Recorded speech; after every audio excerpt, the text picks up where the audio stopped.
ನಮಸ್ಕಾರ, ರಿವ್ಯೂ ಚಾನಲ್ಗೆ ಸ್ವಾಗತ. ನಾನು ಸೌಖ್ಯ ಗಾಂವ್ಕರ್. ರಾಜ್ಯದ ಜನಕ್ಕೆ ಮತ್ತೊಂದು ಗ್ಯಾರಂಟಿ ಶಾಕ್ ಎದುರಾಗೇ ಬಿಡ್ತಾ ಈಗಾಗಲೇ ನೋಡ್ತಾ ಇದೀವಿ ನಾವು. ಆ ದರ ಏರಿಕೆ ಈ ದರ ಏರಿಕೆ ಸುತ್ತ ಸಿಕ್ಕಾಪಟ್ಟೆ ಚರ್ಚೆ ನಡೀತಾ ಇದೆ. ದರ ಏರಿಕೆ ಮಾಡದೆ ಹೇಗೆ ಸಂಪನ್ಮೂಲಗಳನ್ನು ಹೊಂದಿಸೋದು ಅಂತ 9.5 ಕೋಟಿ 6 ತಿಂಗಳಿಗೆ ಕೊಟ್ಟು ಒಂದು ಖಾಸಗಿ ಬೋಸ್ಟನ್ ಕನ್ಸಲ್ಟೆನ್ಸಿ ಮೊರೆ ಹೋಗಿರೋದು ಸರ್ಕಾರ.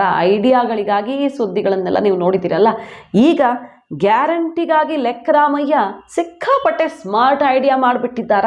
ಏನಿದು ಹಾಗಾದ್ರೆ? ಜನರಿಗೆ ಸರ್ಕಾರದಿಂದ ಡಬಲ್ ಶಾಕ್. ಮಾಹಿತಿನ ಮುಂದೆ ಇಡ್ತಾ ಇದೀವಿ. ಮಿಸ್ ಮಾಡದೆ ನಮ್ಮ ಚಾನಲ್ನ ಸಬ್ಸ್ಕ್ರೈಬ್ ಮಾಡಿ, ನಿಮ್ಮ ಅಭಿಪ್ರಾಯ ಕಮೆಂಟ್ ಮಾಡಿ ತಿಳಿಸಿ. ಎಸ್ ವೀಕ್ಷಕರೇ, ಹಾಲಿನ ದರ ಕಳೆದ ಆಗಸ್ಟಲ್ಲಿ ಜಾಸ್ತಿ ಆಗಿತ್ತು, 3 ರೂಪಾಯಿ. ಆಗೇನು ರೀಸನ್ ಹೇಳಿದ್ರು? 10 ml ಜಾಸ್ತಿ ಕೊಡ್ತಾ ಇದ್ದೀವಿ. ಅಂದರೆ ನಾವು ಸುಮ್ಮನೆ ದರ ಏರಿಸ್ತಾ ಇಲ್ಲ, ಹಾಲು ಜಾಸ್ತಿ ಮಾಡ್ತಾ ಇದ್ದೀವಿ, ದುಡ್ಡು ಜಾಸ್ತಿ ಮಾಡ್ತಾ ಇದ್ದೀವಿ ಅಂತ ಕಾರಣ ಕೊಡಲಾಗಿತ್ತು. 10 ml ಹಾಕಿ ಎಷ್ಟು 3 ರೂಪಾಯಿನ ಏರಿಸಲಾಗಿತ್ತು. ಈಗ ಮತ್ತೆ ದರ ಜಾಸ್ತಿ ಆಗ್ತಿದೆ. 50 ml ಜಾಸ್ತಿ ಕೊಡ್ತಿದ್ದಾರೆ ಹಾಲನ್ನು. 1 ಲೀಟ್ರ್ ಪ್ಯಾಕೆಟ್ ತೊಗೊಳ್ಳಿ ನೀವು, 50 ml ಜಾಸ್ತಿ ಬರುತ್ತೆ. ಅರ್ಧ ಲೀಟ್ರ್ ಪ್ಯಾಕೆಟ್ ತೊಗೊಂಡ್ರೂ ಕೂಡ ಪ್ರಮಾಣ ಜಾಸ್ತಿ ಸಿಗುತ್ತೆ ಇನ್ನು ಮುಂದೆ. ಅಷ್ಟು ಜಾಸ್ತಿ ಮಾಡಿರೋದ್ರಿಂದ ನಾವು ಹಣ ಜಾಸ್ತಿ ಮಾಡ್ತಾ ಇದ್ದೀವಿ, ಮತ್ತೆ ಪ್ರೈಸ್ ಹೈಕ್ ಮಾಡ್ತಾ ಇರೋದು. ಏನಿದು ಹಾಗಾದರೆ? ಲೆಕ್ಕರಾಮಯ್ಯನ ಸ್ಮಾರ್ಟ್ನೆಸ್ ಅಥವಾ ಬೋಸ್ಟನ್ ಕನ್ಸಲ್ಟೆನ್ಸಿ ಕೊಟ್ಟಿರುವಂಥ ಹೊಸ ಐಡಿಯಾವ? ಅರ್ಥ ಆಗ್ತಿಲ್ಲ. ಸರಿ, ಈಗ 50 ml ಎಕ್ಸ್ಟ್ರಾ ಹಾಲು ಬೇಡಪ್ಪ ನಮಗೆ, ಅರ್ಧ ಲೀಟ್ರೇ ಸಾಕು ನಮಗೆ, ಇಲ್ಲ 1 ಲೀಟ್ರೇ ಸಾಕು. ಆ 50 ml ನೀವು ಎಕ್ಸ್ಟ್ರಾ ಹಾಕಿ ದುಡ್ಡು ಎಕ್ಸ್ಟ್ರಾ ಹಾಕ್ತೀರಿ ಅಂದರೆ ನಾವು ಯಾಕೆ ಅದನ್ನು ಒಪ್ಕೊಳ್ಬೇಕು ಅನ್ನೋದು ಒಂದು ಪ್ರಶ್ನೆ ಎದ್ದಿರೋದು. ಇನ್ನೂ ಒಂದು ಅಚ್ಚರಿ ಅಂದರೆ ಇದು ಯಾವ ರೀತಿ ಲೆಕ್ಕ ಅನ್ನೋದೇ ಅರ್ಥ ಆಗ್ತಿಲ್ಲ. 1 ಲೀಟ್ರಿಗೂ 2 ರೂಪಾಯಿ ಜಾಸ್ತಿ ಮಾಡಿದ್ದಾರೆ, ಅರ್ಧ ಲೀಟರ್ಗೂ 2 ರೂಪಾಯಿ ಜಾಸ್ತಿ ಮಾಡಿದ್ದಾರೆ. ಅರ್ಧ ಲೀಟ್ರ್ ಪ್ಯಾಕೆಟ್ 2 ತಗೊಂಡ್ರೆ 4 ರೂಪಾಯಿ ಜಾಸ್ತಿ. ಸರಿ, 50 ml ಜಾಸ್ತಿ ಕೊಡ್ತೀರಿ ಅನ್ನೋ ಕಾರಣ ಹೇಳಿದ್ರು, 50 ml ಬೇಡ ನಮಗೆ, ಈಗ ಎಷ್ಟು ತಗೊಳ್ತಿದ್ವು ಅಷ್ಟು ಸಾಕು, 2 ರೂಪಾಯಿ ನಾವು ಯಾಕೆ ಭರಿಸೋಣ? ಹಾಲು ಜಾಸ್ತಿ ಆಗಿದೆಯಾ, ಉತ್ಪಾದನೆ ಪ್ರಮಾಣ ಜಾಸ್ತಿ ಆಗಿದೆ, ಅದನ್ನು ಡಿಸ್ಟ್ರಿಬ್ಯೂಟ್ ಮಾಡುವಂಥ ಐಡಿಯಾವಾ ಇದು, ಅಥವಾ ಯಾವ ವೆಚ್ಚವನ್ನು ಸರಿದೂಗಿಸುವ ಐಡಿಯಾ ಅನ್ನೋದು ಗೊತ್ತಾಗ್ತಿಲ್ಲ. ಲೆಕ್ಕವನ್ನು ತೋರಿಸ್ತಾ ಇದ್ದಾರೆ. ಹೌದು, ಎಕ್ಸ್ಟ್ರಾ ಕೊಡ್ತಿದ್ದೀವಿ, ಎಕ್ಸ್ಟ್ರಾ ಕೊಡ್ತಾ ಇರೋ ಅಮೌಂಟ್ಗೆ ನಾವು ಹಾಲಿನ ಪ್ರಮಾಣಕ್ಕೆ ದುಡ್ಡು ತಗೊಳ್ತಿದ್ದೀವಿ ಅಂತ. ಆದರೆ ಈ ರೀತಿ ಹೊಸ ಹೊಸ ದಾರಿಗಳನ್ನು ಸೃಷ್ಟಿಸ್ಕೊಳ್ತಿರೋದು ಯಾಕೆ ಅನ್ನೋದೇ ಈಗ ಕುತೂಹಲಕ್ಕೆ ಕಾರಣ ಆಗಿರೋದು. ನೀರಿನ ದರ ಕೂಡ ಜಾಸ್ತಿ ಆಗುವಂತಹ ಸಾಧ್ಯತೆ ಇದೆ. ಸದ್ಯದಲ್ಲೇ 30-40%, ಗೃಹ ಬಳಕೆಗೆ 45% ತನಕ, ವಾಣಿಜ್ಯ ಬಳಕೆಗೆ ಜಾಸ್ತಿ ಆಗಬಹುದು. 10-14 ವರ್ಷಗಳಾದವು ಜಾಸ್ತಿ ಮಾಡದೆ.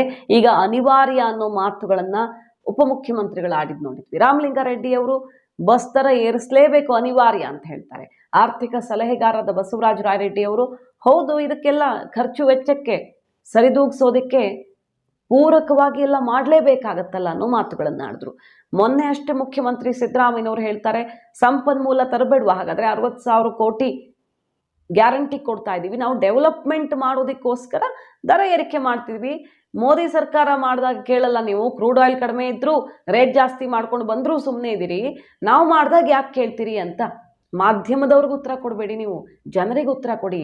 ಜನ ಮೋದಿ ಜಾಸ್ತಿ ಮಾಡ್ದಾಗ ಕಟ್ತೀವಿ, ಸಿದ್ದರಾಮಯ್ಯನವ್ರು ಜಾಸ್ತಿ ಮಾಡ್ದಾಗ ಕಟ್ಟಲ್ಲ ಅಂತ ಆ ಡಿಫ್ರೆನ್ಸ್ ಯಾರಿಗೂ ಇಲ್ಲ. ದುಡ್ಡೇ, ಯಾರಿಗೆ ಕೊಟ್ಟರು ಎಲ್ಲಿ ಕೊಟ್ಟರು ಆ ಹೊರೆ ಬೀಳೋದು ಜನಸಾಮಾನ್ಯರ ಮೇಲೆ ಅಲ್ವಾ. ಸೊ ಪೆಟ್ರೋಲು, ಡೀಸೆಲ್ಲು ಅದು ಕೂಡ ಈ ಬಿತ್ತನೆ ಮಾಡ್ತಿರೋ ಟೈಮಲ್ಲಿ ರೈತರಿಗೆ ಹೊರೆ ಆಯಿತು.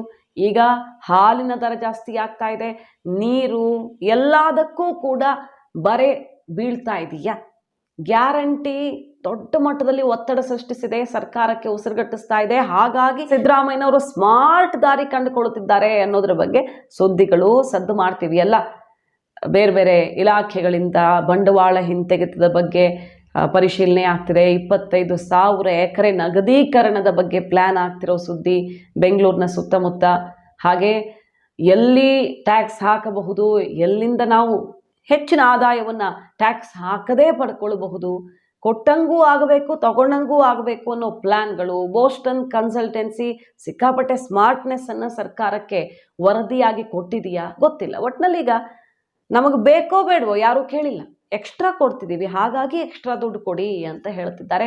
50 ml ಪ್ರತಿ ಪ್ಯಾಕೆಟ್ಗೂ ಎಕ್ಸ್ಟ್ರಾ ಕೊಡ್ತೀವಿ, ಸೊ ನೀವು ಎಕ್ಸ್ಟ್ರಾ ದುಡ್ಡು ಕೊಡಬೇಕು ಅನ್ನುವಂಥ ದರ ಏರಿಕೆಯ ಶಾಕ್ ಎದುರಾಗಿದೆ. ಈಗ ಗೊತ್ತಾಗಲ್ಲ ನಮಗೆ ಎರಡೆರಡೇ ರೂಪಾಯಿ ಗೊತ್ತಾಗಲ್ಲ. ಎಲ್ಲ ಕಡೆ ಹೊರೆ ಬೀಳೋದಿಕ್ಕೆ ಶುರುವಾದರೆ ಆಗ ಜನಸಾಮಾನ್ಯರು ಇದನ್ನು ತಡ್ಕೊಳ್ಳೋದು ಹೇಗೆ? ಈ ಬೆಲೆ ಏರಿಕೆಯ ದೊಡ್ಡ ಸವಾಲು ಎಷ್ಟು ಕಷ್ಟ ಜನಸಾಮಾನ್ಯರಿಗೆ ಅಂತ ಮೊನ್ನೆ ಅಷ್ಟೇ ಭಾಷಣ ಮಾಡಿದ್ರು ಸಿದ್ದರಾಮಯ್ಯನವರು ಮೋದಿ ಸರ್ಕಾರದ ವಿರುದ್ಧ. ಆದರೆ ಅದೇ ದಾರಿ ಹಿಡಿದಿರೋದು ಮಾತ್ರ ವಿಪರ್ಯಾಸ. ಮಾಹಿತಿ ನಿಮಗೆ ಇಷ್ಟ ಆಗಿದ್ರೆ ಮಿಸ್ ಮಾಡಿದ್ರೆ ನಮ್ಮ ಚಾನಲ್ನ ಸಬ್ಸ್ಕ್ರೈಬ್ ಮಾಡಿ, ನಿಮ್ಮ ಅಭಿಪ್ರಾಯ ಕಮೆಂಟ್ ಮಾಡಿ ತಿಳಿಸಿ. Thank you.